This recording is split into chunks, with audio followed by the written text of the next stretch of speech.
Sachez que vous pouvez créer vos propres formats personnalisés avec Excel 2013 en utilisant des conditions. Vous avez plusieurs types de conditions, de critères que vous pouvez personnaliser. Donc, par exemple, ici, en I9, j'ai un résultat. S'il est positif, je souhaite afficher solde créditeur. S'il est négatif, je souhaite afficher solde débiteur. Je sélectionne donc cette cellule-ci et je me rends à l'intérieur de la liste des formats pour choisir autre format numérique. Ensuite, je vais choisir format personnalisé pour rédiger mon propre format. Tout d'abord, je vais rentrer le le format qui sera utilisé lorsque le nombre est positif. Donc je vais simplement entrer solde créditeur, comme ceci avec le clavier. Je rajoute les espaces qui sont nécessaires et je ferme les guillemets. Les guillemets sont nécessaires pour rentrer du texte. Ensuite, je vais simplement préciser dièse pour récupérer le contenu chiffré de ma cellule et je vais préciser la devise entre guillemets euro. Maintenant, je rajoute un point-virgule. Lorsque j'ajoute un point-virgule comme cela, Excel comprend que j'ai rentré un premier élément, un premier format pour les chiffres positifs et que je m'apprête à rentrer ici un format pour les chiffres négatifs. Donc, pour les chiffres négatifs, je souhaite afficher solde débiteur. Comme ceci, je rentre solde débiteur avec le clavier, je mets bien cela entre guillemets, je rajoute dièse et puis je précise la devise en euros. Une fois que j'ai rentré tous ces éléments, je clique sur OK. Et vous voyez que ici on m'indique solde créditeur. Si j'avais ici un chiffre négatif, eh bien j'aurais solde débiteur. Par exemple, ici je rentre par exemple moins 100 000. J'appuie sur la touche entrée. J'ai maintenant ici un chiffre négatif et donc j'ai bien solde débiteur.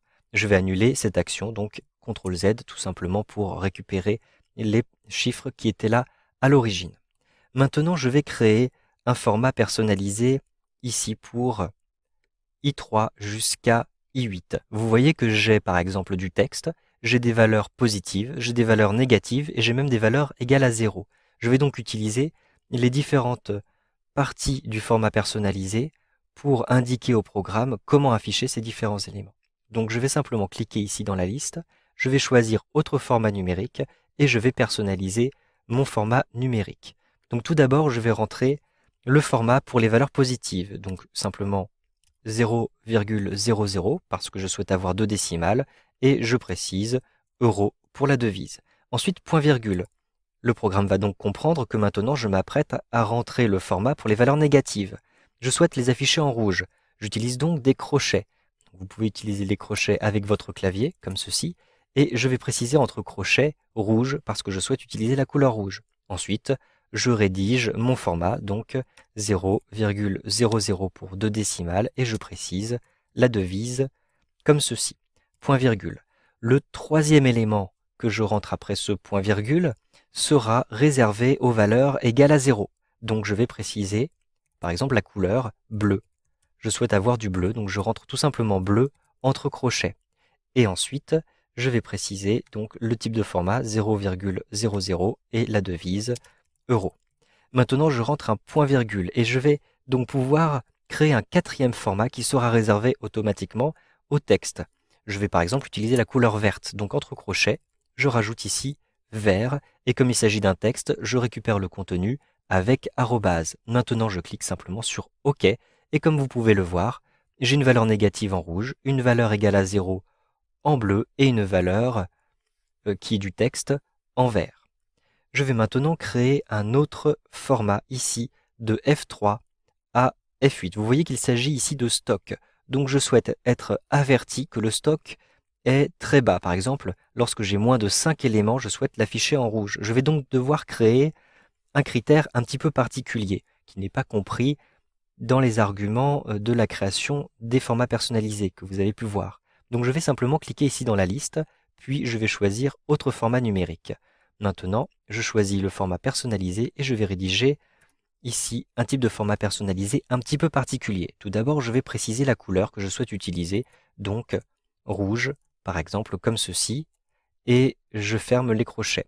Maintenant, je vais créer le critère entre crochets. Donc, j'ouvre les crochets. Je vais ensuite préciser inférieur à 5. Je souhaite que les chiffres inférieurs à 5 soient affichés en rouge. Je ferme les crochets.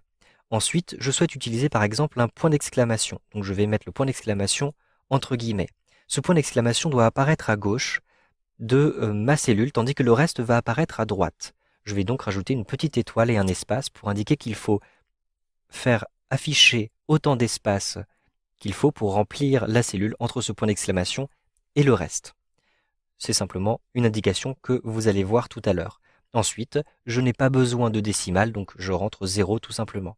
Je vais simplement rajouter un point-virgule et indiquer comment afficher les autres valeurs. Simplement 0 avec simplement 2 décimales. Non, je n'ai même pas besoin des décimales, donc je ne les rentre pas. Je clique simplement sur OK.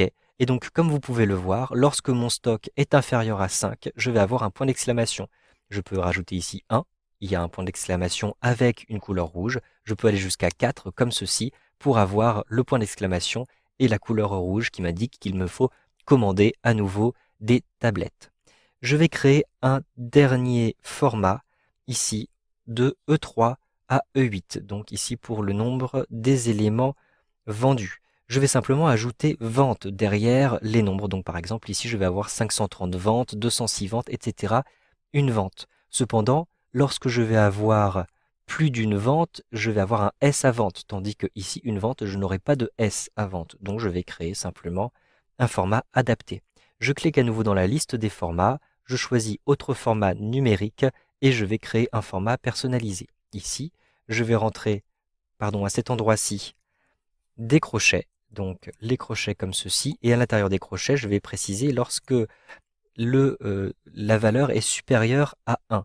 Alors, je récupère cette valeur-ci et juste derrière, je vais rajouter vente au pluriel. Je peux fermer les guillemets, point virgule, et cette fois-ci, je vais préciser donc ce qui se passe lorsque le nombre de ventes est égal ou inférieur à 1.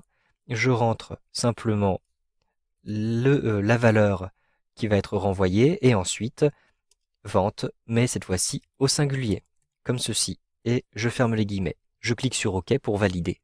Maintenant, vous le voyez, dès que j'ai plusieurs ventes, je vais avoir du pluriel, mais lorsque j'ai une vente, j'ai du singulier. Vous savez donc maintenant comment personnaliser un format en utilisant des conditions dans Excel 2013.